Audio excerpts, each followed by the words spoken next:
Hello and welcome to another Tech Talk with Ricky here from Rickydees Productions. My name is Ricky and today we're going to be talking about some cool new stuff that came out this past week. You know, you might have heard about it. It's got Pixel in its name. It's created by Google. So yeah, we're going to talk about most of the stuff. Well, not even most of the stuff, actually. We're going to talk about the stuff I care about, the stuff that I think is most relevant. And we might mention some of the smaller stuff on the way there, but I don't think we are, honestly. So I got my notes written down here, so if you see me look down here, that's the reason why. So we're going to actually start off with the Pixel Chromebook, which is actually what I'm most excited about from this event. So basically, it's actually one of these things right here, Chromebook. I'm a big fan of Chromebooks, so I am really excited for another metal body, Chromebook to come out in the line. The price range isn't my favorite thing in the world, but we'll get into that in just a second. But basically think of this. It's made of aluminum as well.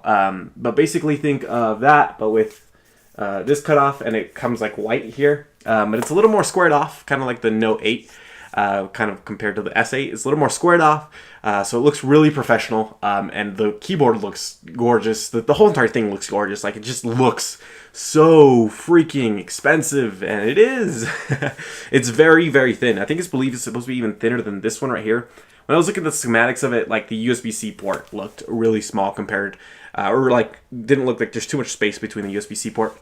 There's also a headphone jack on it, which is great to see. The only thing is it does not have an SD card slot, not even a micro or full size, which kind of sucks if I want to like I've done this before actually with this camera I'm recording on right now. I've thrown my SD card into my Chromebook so I can upload stuff to photos and stuff like that. So I think it's kind of a missed opportunity there, especially with the specs that come inside of this guy. So you have an i5, you also have an i7.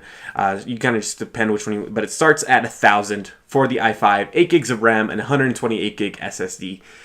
So it's kind of a shame because one of the big things they were promoting is Android apps that are now on Chromebooks. One of the big ones was Lightroom, so it's like it'd be kind of nice if I could just take my SD card, throw it in my computer, and edit from Lightroom from there. What they were really pitching was just kind of like full everything into Google. So like you get your Pixel, you take a picture on your Pixel uploads it to Google Photos, and then you download it on Google Photos down to your computer or your Chromebook. From Chromebook, you edit it on Lightroom, and then you throw it onto Instagram from your Chromebook because now it has Android apps.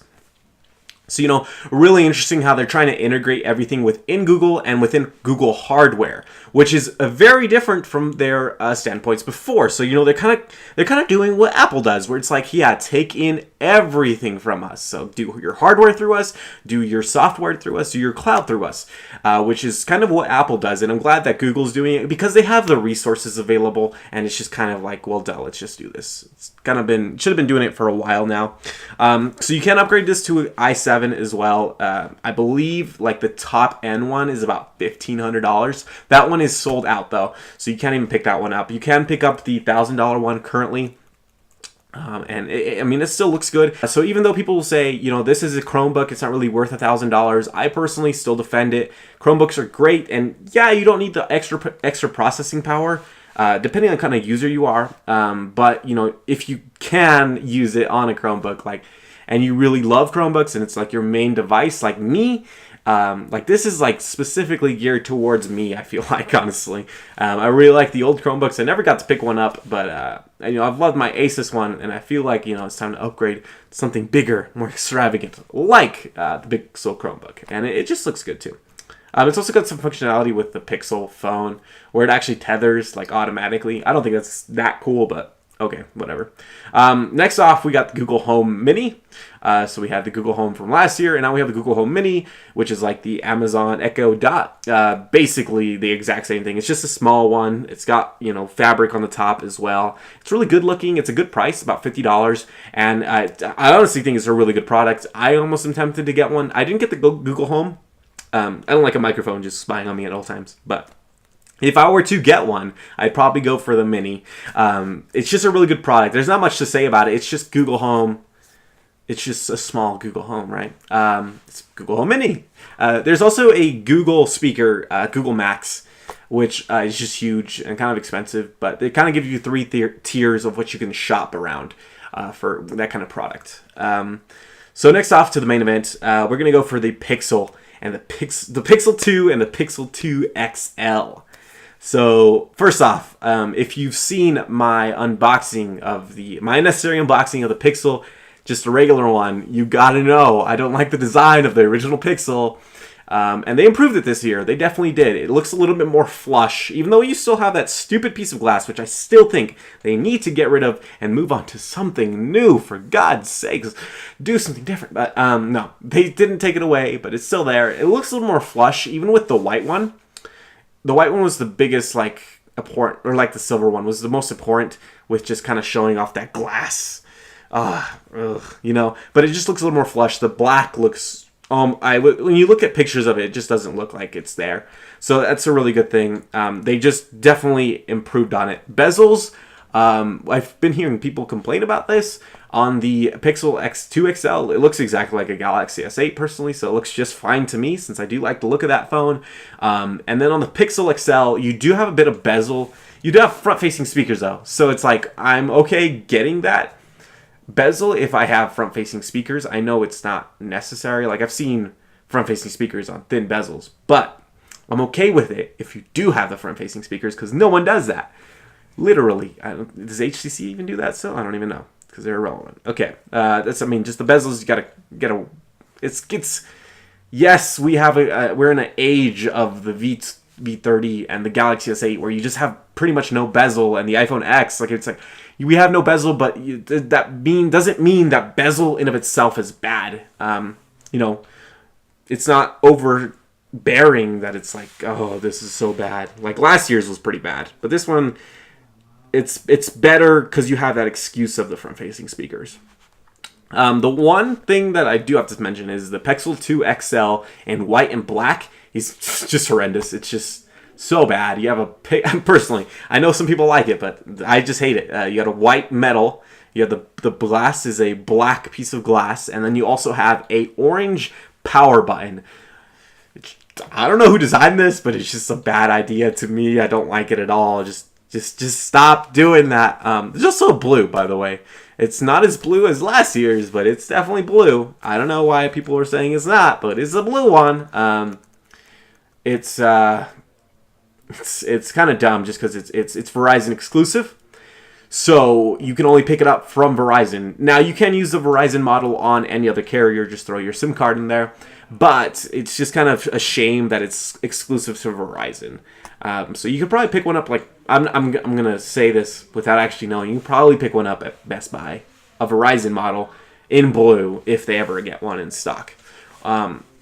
That'd be dumb if they made it a Best Buy exclusive to get the blue also. Let's hope they don't do that later on. But, so there's that blue. If you want to pick it up, it's only from Verizon. Now, once again, it is a Verizon exclusive, carrier exclusive, so you can still pick it up unlocked from the Google Store. It's actually still available from last I checked this video. This is making, which is, October 10th, 10/10. So, you can still pick one up. You just won't be able to pick up blue unless you are with Verizon, especially for the pre-order. It's just, Google does it every year with just really good products in terms of software. And with last year, they did really great hardware. And this year, they just, replicate that once again. We have awesome hardware with awesome cameras. It's just good. It's just probably going to be the best phone of this year, honestly. Once again, I would be very much surprised if it's not for me.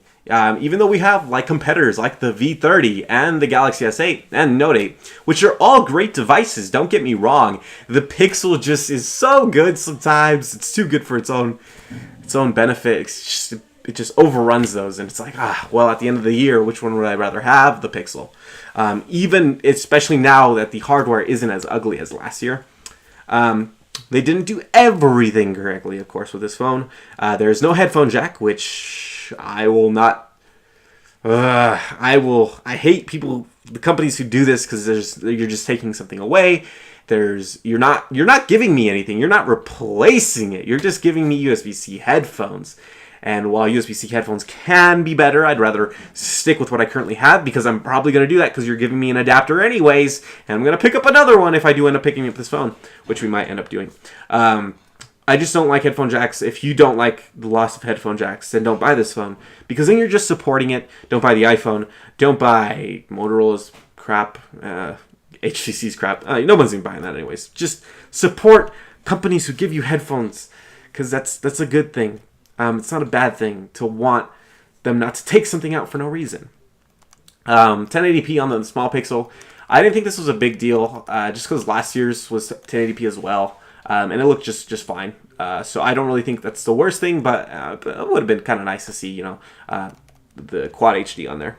But overall, it's just a good phone, and I would not blame you if you wanted to buy it. It's definitely a good device. Definitely pick it up if you think it's the one for you. We might be picking it up.